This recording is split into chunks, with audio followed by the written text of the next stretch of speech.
Welcome to my channel road to history.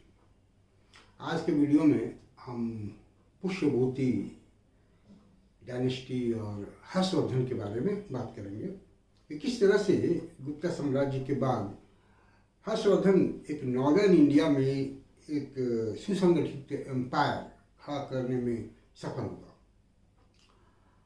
अगर हम बात करें तो जो पुष्यभूति वंश के पहले राजा थे वो गुप्त राजाओं के फ्यूडेटरी थे, लेकिन मिड 6th सेंचुरी एडी के बाद गुप्त राजाओं के वीकनेस का फायदा उठाकर धीरे धीरे ये स्वतंत्र होने लगे।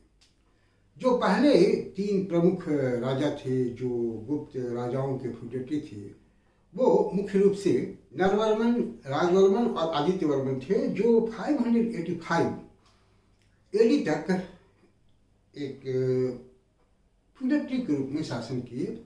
बाद में जो लाटर गुप्ता और मौखियों के बीच में एक युद्ध हुआ, उसका फायदा उठाकर जो पुष्यभूति वंश के राजा थे वो इंडिपेंडेंट हो गए और प्रभाकर वर्मन पहला इंडिपेंडेंट राजा था जो 585 एडी से लेकर 606 एडी तक शासन करता है। प्रभाकर वर्मन के बारे में जो चीनी यात्री है वेनशांग वो उसे वैश्य बताता है। उसकी जो अपनी रचना है उसमें फीसी कह के उसको संबोधित करता है, और फीसी शब्द जो है चाइनीज लैंग्वेज में वो सिनोनिमस है वैश्य शब्द जो इंडिया का है। इसके अलावा प्रभाकर वर्मन को फैजाबाद से प्राप्त जो कॉइन्स हैं उन कॉइन्स में उसे प्रतापशील भी कहा गया है। प्रभाकर वर्धन के बाद राजवर्धन शासक बनता है, लेकिन राजवर्धन जल्दी ही बंगाल के शासक जो था शशांक उसके द्वारा मार दिया जाता है, और उसके बाद 606 एडी में हर्षवर्धन पुष्यभूति वंश का एक महान शासक बनता है। हालांकि पहले वो शासक नहीं बनना चाहता था, वो एक एसिटिक बनना चाहता था, लेकिन बाद में वो शासक बनता है। 649 एडी तक आते आते इस वंश की समाप्ति हो जाती है। एक चाइनीज इन्वेजन के द्वारा ये वंश समाप्त हो जाता है। ऐसा माना जाता है कि एक चाइनीज मिशनरीज थी जिसको नॉर्थ इंडिया के लोगों ने ह्यूमिलिएट किया था। इस वजह से जो चाइनीज शासक था उस समय वो हमला करता है और पुष्यभूति वंश को समाप्त कर देता है। हर्षवर्धन के काल को जानने के जो मुख्य सोर्स हैं वो वेनशांग के जो ट्रैवलर्स अकाउंट हैं, और बाद में वेनशांग ने जो बायोग्राफी उसके शिष्यों द्वारा लिखी गई उससे हमको बहुत सारी जानकारियाँ मिलती है। और मान भट्ट ने जो हर्षचरित और कादम्बरी लिखी उससे भी कुछ जानकारियाँ हमको मिलती है। हर्षचरित को माना जाता है first ancient Indian biography.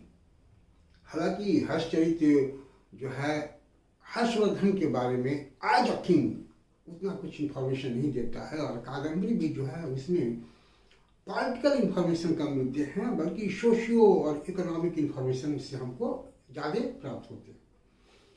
Asim Majumdar का तो यहाँ तक कहना है कि ये जो दोनों सोर्सेस हैं वो दोनों बायस हैं, इससे हमको सही जानकारी नहीं मिलती है। लेकिन अगर हम देखें तो वेनशांग जो हर्षवर्धन के बारे में लिख रहा था, यह जो लिखा वो उस समय लिखा जब वो भारत से वापस चला गया था, चाइना में जाकर लिखा था, तो उस पर किसी तरह का कोई हर्षवर्धन का न दबाव था और ना उसे हर्षवर्धन से कुछ पाने की लालसा थी, इसलिए वो बायसनेस के साथ कुछ नहीं लिखता। और जहाँ तक बाणभट्ट की बात है तो बाणभट्ट भी अपनी रचना जो है उसकी कादम्बरी और हर्षचरित उसकी रचना वो तब करता है जब वो रॉयल कोर्ट को छोड़ दिया था। हर्षवर्धन के डेथ के बाद इसकी रचना होती है, इसलिए हम ये नहीं कह सकते हैं कि उस पर भी कोई दबाव था या उसको भी हर्षवर्धन से कुछ पाने की इच्छा थी, इसलिए कुछ अतिशयोक्ति या बढ़ा चढ़ाकर लिखे। तो ये जो आसिम मजुमदार का आरोप है कि एक बायस राइटिंग है, इसको हम पूरी तरह से सही नहीं मान सकते हैं। तो ये दोनों जो हैं, ऑल्दो इससे बहुत सारे इन्फॉर्मेशन तो नहीं मिलते हैं, लेकिन बहुत कुछ जानकारियाँ हमको हर्षवर्धन के पीरियड में हमको इन दोनों सोर्सेज से प्राप्त होती है। ये लिटरेरी सोर्सेज के अलावा हमको सील्स मिले हैं नालंदा और सोनीपत से। इन सील से हमको पुष्यभूति डायनेस्टी के जेनियोलॉजी के बारे में और प्रोविंशियल एडमिनिस्ट्रेशन के बारे में भी हमको जानकारी मिलती है। इसके साथ ही लैंड ग्रांट चार्टर मिले हैं मधुबन से और बानखेड़ा से, जो उत्तर प्रदेश में है। उससे हमको land revenue system, revenue mechanism, local administration, इन सब के बारे में भी हमको हर्षवर्धन के पीरियड की जानकारी प्राप्त होती है। अगर क्वाइंस की बात करें तो मुश्किल से 3 और 4 क्वाइंस मिले हैं जो गोल्ड क्वाइन कहे जाते हैं, but they were not gold coin. Silver coin only coated with gold, मतलब चांदी के ही सिक्के हैं जिसको सोने से कोट कर दिया गया है। तो यह हमको ये दर्शाते हैं कि जो इकोनॉमी है वो इकोनॉमी अब एक क्लोज इकोनॉमी की तरफ जा रही थी, क्योंकि हम बहुत सारे पॉइंट्स हम उस पर उस पीरियड का नहीं पाते हैं। इनके अलावा पुलकेशिन सेकंड का जो आइहोल इंस्क्रिप्शन है उससे भी हमको हर्षवर्धन के बारे में जानकारी मिलती है, जिसमें हर्षवर्धन को शकल उत्तरापथनाथ कहा गया है। और जो पुलकेशिन द्वितीय और हर्षवर्धन के बीच में युद्ध हुआ है उसके बारे में हमको जानकारी मिलती है। फिर अपसद इंस्क्रिप्शन से भी हमको हर्षवर्धन के बारे में बहुत सारी जानकारियाँ मिलती हैं। अगर हम एक्सकेवेशन की बात करें तो आर्कियोलॉजिकल जो एविडेंस है उसके आधार पर तो हमको ये पता चलता है कि पाटलिपुत्रा जो एक कॉस्मोपॉलिटन सिटी पहले था, अब वो कॉस्मोपॉलिटन नहीं रहा और अर्बन सेंटर डिक्लाइन कर रहे थे और एक फ्यूडल स्ट्रक्चर शुरू हो रहा था। आर्कियोलॉजिकल एविडेंस के आधार पर हम ये कह सकते हैं कि हर्षवर्धन के पीरियड, जो गुप्ता पीरियड में जो शुरुआत हुई थी, वो हर्षवर्धन के पीरियड तक और ज़्यादा बढ़ चुका था। एक फ्यूडल स्ट्रक्चर की शुरुआत हो रही थी, अर्बन सेंटर डिक्लाइन कर रहे थे। ऐसा हमको आर्कियोलॉजिकल एविडेंस के आधार पर पता चलता है। बुद्धिस्ट टेक्स्ट आर्य मंजूश्री मूल कल्प से भी हमको हर्षवर्धन के बारे में जानकारी मिलती है। तो ये सारे सोर्सेस हैं जिससे हम हर्षवर्धन के पीरियड में जान सकते हैं। अगर हम हर्षवर्धन के एम्पायर के एक्सटेंशन की बात करें तो निश्चित रूप से जो राजधानी थी वो हरियाणा में थानेश्वर, जिसको स्थानेश्वर कहते हैं, वो भी थी। माना तो ये जाता है कि शशांक पर उसने हमला किया, जिसकी चर्चा बाणभट्ट करता है। लेकिन जब तक शशांक जिंदा रहा बंगाल का, तब तक बंगाल पर हर्षवर्धन का कब्जा नहीं हो पाया। हर्षवर्धन का साम्राज्य थानेश्वर से कौशाम्बी तक फैला हुआ था। उसके बाद ध्रुवसेन सेकंड को पराजित करता है हर्षवर्धन, पल्लवी को भी जीतता है 622 AD तक। ऐसा माना जाता है कि भास्कर वर्मन जो है, जिसका कब्जा बंगाल और असम पर था, तो एक जूनियर पार्टनर के रूप में बनता है हर्षवर्धन का, अर्थात एक इनडायरेक्टली कंट्रोल हर्षवर्धन का बंगाल के मैक्सिमम पार्ट पर और असम पर भी हो जाता है। देवगुप्त को मारकर हर्षवर्धन मालवा पर भी कब्जा कर लेता है। हर्षवर्धन को सिंध राज की उपाधि हर्षवर्धन की थी। इसे एक अंदाजा लगाया जाता है कि सिंध पर भी शायद उसका कब्जा था। जो तिब्बतन राइटर हैं तारानाथ, उनका तो ये मानना है कि हर्षवर्धन का कब्जा जो स्नो एरिया है, अर्थात वो कहना चाहते हैं कि कश्मीर और नेपाल का जो एरिया है उस पर भी हर्षवर्धन का कब्जा था। लेकिन ये बहुत सही प्रतीत नहीं होता है। बेसिकली वो स्नो एरिया जो है वो कुमायूं और गढ़वाल का क्षेत्र रहा होगा, जो हर्षवर्धन के सीट से नज़दीक था। तो हो सकता है कि कुमायूं और गढ़वाल पर उसका कब्जा रहा होगा, कश्मीर और नेपाल पर उसका कब्जा रहा हो, ये बहुत सही प्रतीत नहीं होता है। राजतरंगिणी से हमें ये जानकारी मिलती है कि हर्षवर्धन बुद्धा के ट्रुथ रिलिक्स के लिए कश्मीर पर हमला किया था। तो ये एक जानकारी हमको राजतरंगिणी से प्राप्त होती है। फिर जो नालंदा से सीन्स मिलते हैं उससे हमको ये जानकारी मिलती है कि हर्षवर्धन को मगध राज कहा जाता था, अर्थात शायद मगध तक उसका कब्जा था या मगध पर उसने हमला किया था। हम इस बात को स्वीकार कर सकते हैं। वेनशांग जो है वो हर्षवर्धन को 5 इंडीज का राजा बताता है। वो 5 इंडीज जो वेनशांग के अनुसार थे वो थे गौड़ अर्थात बंगाल, मिथिला, उड़ीसा, कानिकुब्ज, सौराष्ट्र। ये 5 इंडीज थे जिस पर उसका कब्जा रहा होगा। अगर हम अच्छे से इसको देखें, तहकीकात करें, तो हम मान सकते हैं कि जो हर्षवर्धन का साम्राज्य था उसको 2 कैटेगरी में हम बांट सकते हैं। एक जिस पर उसका डायरेक्ट कंट्रोल था और एक जिस पर उसका इनडायरेक्ट कंट्रोल था। और अगर इस हिसाब से हम देखें तो असम, कश्मीर का जो क्षेत्र है, सिंध, बल्लभी, नेपाल, ये हर्षवर्धन के इनडायरेक्ट कंट्रोल में थे। इसके अलावा जो नॉर्दर्न इंडिया के रेस्ट पार्ट हैं उस पर हर्षवर्धन का डायरेक्ट कंट्रोल रहा होगा। तो ये दो तरह से एडमिनिस्ट्रेटिव सिस्टम उसने डेवलप की होगी, एक डायरेक्ट कंट्रोल जिस पर है था और एक जिस पर उसका इनडायरेक्ट कंट्रोल था।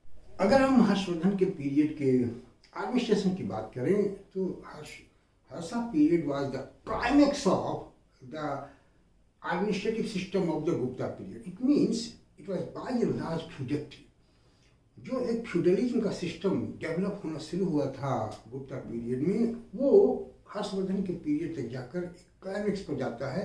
It is a transition from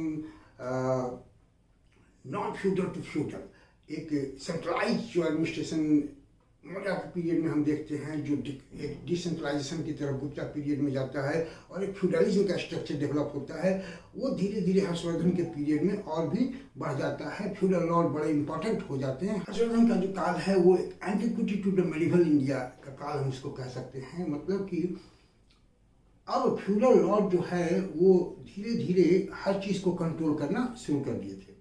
और जो हमको उनके टाइटल से भी पता चलता है, परमेश्वर, परम भट्टारक टाइटल रखते हैं हर्षवर्धन के पीरियड में राजा अपने लिए। परमेश्वर मीन्स जो बहुत सारे ईश्वर हैं उनके भी ईश्वर। तो वो ईश्वर कौन थे? वो ईश्वर फ्यूडल लॉर्ड्स थे, बहुत सारे फ्यूडक्ट्री थे। तो इस तरह से जो राजा है वो अपने आप को उनका मालिक दर्शाने की कोशिश करता है। परम भट्टारक, तो जो फ्यूडल लॉर्ड्स थे उनको भट्टारक कहा जाता था, और परम भट्टारक मतलब उन सारे भट्टारकों का से ऊपर जो भट्टारक है उसको वो डिनोट करता है राजा। अर्थात ये एक फ्यूडल सिस्टम को डिनोट करता है। जो गुप्ता पीरियड से शुरुआत जिसकी हुई थी वो हर्षवर्धन के पीरियड में भी हमको देखने को मिलता है। फ्यूडल लॉर्ड पावरफुल हो रहे थे। गुप्ता पीरियड में जो हम प्रोविंशियल लेवल पर ही फ्यूडक्ट्री या फ्यूडल सिस्टम पाते हैं, अब हम देखते हैं कि हर्षा पीरियड में वो डिस्ट्रिक्ट लेवल तक चला गया था। तो ये एक बदलाव हम पाते हैं। इसके अलावा हमको ये भी देखने को मिलता है जो काउंसिल ऑफ मिनिस्टर्स हैं वो बड़े पावरफुल हो गए थे। अब राजा के लिए उनके निर्णय को मानना एक मैंडेटरी हो गया था। इसके प्रमाण भी मिलते हैं। जो मौखरी वंश है वो पुष्याभूति वंश में मर्ज करता है। इसका फैसला जो है वो काउंसिल ऑफ मिनिस्टर ने ही लिया था। फिर राजवर्धन की जब हत्या हो जाती है उसके बाद हर्षवर्धन जो राजा बना उसके लिए काउंसिल ऑफ मिनिस्टर ने ही फोर्स किया था हर्षवर्धन को, जबकि हर्षवर्धन जो है वो एसेटिक बनना चाहता था। इस तरह से हम देखते हैं कि अब काउंसिल ऑफ मिनिस्टर पावरफुल होते जा रहे थे। और दूसरा ये भी देखते हैं कि उनका भी फ्यूडलाइजेशन हो रहा था। काउंसिल ऑफ मिनिस्टर में भी जो मिनिस्टर्स होते थे वो ज़्यादा से ज़्यादा फ्यूडल लॉर्ड्स थे, वही मिनिस्टर होते थे। जो हम गुप्ता के पीरियड में पाते थे, कुमार अमात्य जो एक बहुत हाईएस्ट ऑफिशियल था वो अब भी था, लेकिन अब ये अंतर आ गया था कि अब कुमार अमात्य जो है वो कोई फ्यूडल लॉर्ड होता था, फ्यूडेटरी कैटेगरी से ही उसको लिया जाता था। तो ये हम देख रहे हैं कि किस तरह से फ्यूडल लॉर्ड जो हैं वो धीरे धीरे बहुत पावरफुल होते जा रहे थे। हर्षवर्धन के पीरियड में कुछ ऑफिशियल्स के नामों की जो जानकारी मिलती है जो बड़े इंपॉर्टेंट हैं। पट्टली विक्रम अधिकृत, ये जो अधिकारी है ये रॉयल रिकॉर्ड को कीप करता था। हम कह सकते हैं कि first archive of royal record ये है। तो इसका काम था रॉयल रिकॉर्ड को रखना। ये बड़ा इंपॉर्टेंट पदाधिकारी होता था। दूसरा पदाधिकारी महापरमात्रा होता था जो religious adviser of the king, but different from the earlier purohita. ये पुरोहितों से अलग था, ये रिलीजियस एडवाइजर था राजा का। और ये सुपरस्टिशन से भी जुड़ा हुआ था। मतलब सुपरस्टिशन की विश्वास या एक डोमिनेंस उस समय देखी जा सकती है। इसके अलावा अक्षय पटेलिक होता था जो वो भी रिकॉर्ड को मेंटेन करता था। फिर महाप्रतिहार जो चीफ बॉडीगार्ड ऑफ किंग होता था। तो ये सारे इंपॉर्टेंट ऑफिशियल थे। बहुत सारे दूसरे ऑफिशियल्स का भी जिक्र हमको डिफरेंट रिकॉर्ड्स में मिलते हैं। जैसे दुसाध साग्निक जो जुडिशियल ऑफिसर था, इसकी चर्चा हमको हर्ष के सील्स में मिलती है। इसके अलावा भी कर्णिका करण कास्थास का रेफरेंस हमको मिलता है मधुबन और मास्केरा इंस्क्रिप्शन से। कास्था का रेफरेंस तो हमको हर्ष चरित में भी मिलता है। तो ये सारे ऑफिशियल्स थे जिनका डिफरेंट जगहों पे हमको रेफरेंस मिलता है, जो एडमिनिस्ट्रेटिव सिस्टम में हर्षवर्धन की मदद करते थे। एडमिनिस्ट्रेटिव सिस्टम को इफिशिएंट बनाने में हर्षवर्धन की मदद करते थे। अगर हम मिलिट्री की बात करें तो Harsha was the chief commander of the military. ऐसा माना गया कि 1 लाख घुड़सवार सेना और 60,000 हाथी सेना हर्षवर्धन के पास थी। लेकिन अगर हम इसको देखें तो मौर्यन पीरियड में भी इतनी घुड़सवार सेना मौर्यंस के पास नहीं थी। तो ये इस बात को इंडिकेट करता है कि अब कोई राजा के पास सेंट्रलाइज स्टैंडिंग आर्मी नहीं थी, बल्कि जो डिफरेंट फ्यूडल लॉर्ड्स थे उनके पास आर्मी होती थी और राजा उन पर डिपेंडेंट रहता था और उनसे जरूरत के समय आर्मी मांगता था। हालांकि हर्षवर्धन इस जो फ्यूडल जो सिस्टम है, जो एक नोशन है फ्यूडल नोशन, उसको चेक करने का प्रयास किया, बट वो सक्सेसफुल नहीं रहा, क्योंकि वो चेंजिंग टाइम के खिलाफ काम कर रहा था। समय बदल चुका था, अब जो है वो फ्यूडल लॉर्ड पावरफुल हो चुके थे और उनको चेक करना आसान नहीं था। ठीक उसी तरह से जैसा हम यूरोप में देखते हैं कि जब एक लिबरलिज्म का बयार चल रहा था, उस समय मेटरनिक जो है वो लिबरलिज्म को समाप्त करके कंजर्वेटिव आइडिया को लाना चाह रहा था, लेकिन वो सफल नहीं होता है। ठीक उसी प्रकार चेंजिंग टाइम के खिलाफ हर्षवर्धन लड़ रहा था, लेकिन उसको चेक करने में वो उतना सफल नहीं रहा। हर्षवर्धन के टाइम में हम ये भी देखते हैं कि जो प्रोफेशनल ग्रुप्स थे वो कास्ट में परिवर्तित होते जा रहे थे। जैसे हम अगर कास्था की बात करें तो कास्था एक इंडिपेंडेंट कास्ट के रूप में आ गए थे।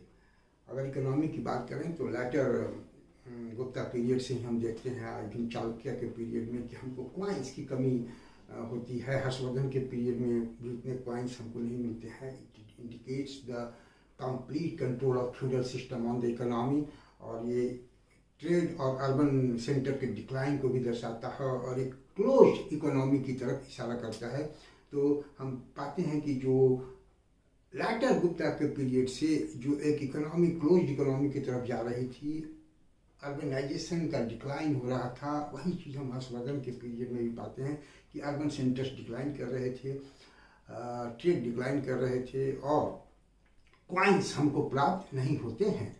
जहाँ तक हर्षवर्धन के बुद्धिस्ट कनेक्शन की बात है, तो अभी तक कोई उस तरह का क्लियर कट एविडेंस नहीं मिला है कि कब और कैसे वो कन्वर्ट हुआ बुद्धिज्म में। प्राइमरली वो सैवाइक था, लेकिन बाद में वो बुद्धिस्ट धर्म को मानने लगा हर्षवर्धन, और उसके पीरियड में देखा गया कि उसी के पीरियड में महायान से ही एक तंत्रयान अलग संप्रदाय के रूप में निकला, और तिब्बत में भी उसी पीरियड में इस तंत्रयान और बुद्धिज्म का प्रभाव बढ़ा है। हालांकि जो स्टेट पॉलिसी है, उस स्टेट पॉलिसी में या डोनेशन देने में हर्षवर्धन किसी भी तरह का भेदभाव नहीं करता था और हर रिलीजियस बिलीफ को वो रेस्पेक्ट करता था और सबका डोनेशन देता था। अगर हम कहें कि जो हर्षवर्धन को कहा जाता है, हर्षवर्धन के बारे में, कि last Hindu ruler of northern India, या यूँ कहें कि last great Hindu emperor of northern India, ये हर्षवर्धन के बारे में एक कहा जाता है। नो डाउट वो नॉर्दर्न इंडिया का बहुत बड़ा शासक था इस पीरियड में, जब कि एक फ्यूडलाइज सिस्टम शुरू हो गया था। लेकिन यहाँ दो बातें हैं। एक तो ये कि उस समय जो हिंदू टर्म है वो पूरी तरह से क्वाइन नहीं हुई थी। ये ब्रिटिश पीरियड में ज़्यादा जाकर क्वाइन हुआ है, नंबर वन। और दूसरी बात, अगर हम ये कहें कि वो हर्षवर्धन जो है वो बुद्धिस्ट हो गया था, तो वो उसका बिलीफ जो है वो बुद्धिज्म में था, हिंदुइज्म में नहीं था। तो ये कहना हर्षवर्धन के लिए कि the great last Hindu emperor of northern India, ये बहुत उचित नहीं लगता है। हम अगर कहें तो ये कह सकते हैं कि he was the great last ruler of northern India. अगर हम सिर्फ कहें तो ये ज़्यादा उचित होगा। तो आज हर्षवर्धन में इतना ही। फिर हम कुछ और वीडियोज़ के साथ आएंगे। आपको अच्छा लगे तो आप इसको देखिए, अपने दोस्तों को सजेस्ट कीजिए, मेरे चैनल को सब्सक्राइब कीजिए। हम मेरे जो दूसरे वीडियोज़ हैं उनका लिंक हम डिस्क्रिप्शन में दिया हुआ है, आप उसे भी देखें, आपके लिए हेल्पफुल रहेगा। Thank you for watching me. See you again with a new